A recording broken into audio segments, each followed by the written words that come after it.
Taste the Daily. மத்திய அரசின் இந்த பட்ஜெட்டில் விவசாயிகளுக்கு பயன்படக்கூடிய எந்த ஒரு அறிவிப்பும் இல்லாதது வேதனை அளிப்பதாக விவசாயிகள் கூறியுள்ளனர்.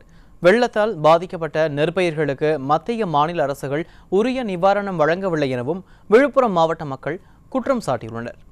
விழுப்புரம் மாவட்ட விவசாயிகளுக்கு இன்றைய மத்திய பட்ஜெட் மிகவும் ஏமாற்றம் அளிக்கக்கூடியதாக உள்ளது.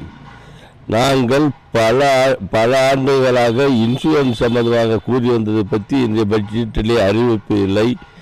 நெல் கரும்பிற்காக உண்டான விலை மாற்றம் அறிவிப்பு இல்லை. மக்காச்சோளத்திற்கான விலை அறிவிக்கப்படவில்லை. ஆகையால் நாங்கள் மிகவும் பாதிப்படைந்துள்ளோம். விவசாய நாடு என்று பெருவிதமாக பெருகி வருகின்ற இந்த நாட்டிலே விவசாயிகள் மீண்டும் மீண்டும் நசுக்கப்படுகிறார்கள். இதுக்கு ஒரு தீர்வான முடிவு வேண்டும் என்றால் மத்திய அரசு பட்ஜெட்டை எதிர்கால பட்ஜெட்டில் மாற்றி அமைக்க வேண்டும். தமிழக அரசு எங்களுக்கு உரிய நடவடிக்கை எடுக்கவில்லை. எந்த ஒரு பாதுகாப்பு விவசாயிகள் என்பது ரொம்ப வருத்தத்தோடு தெரிவித்துக் கொள்கிறேன்.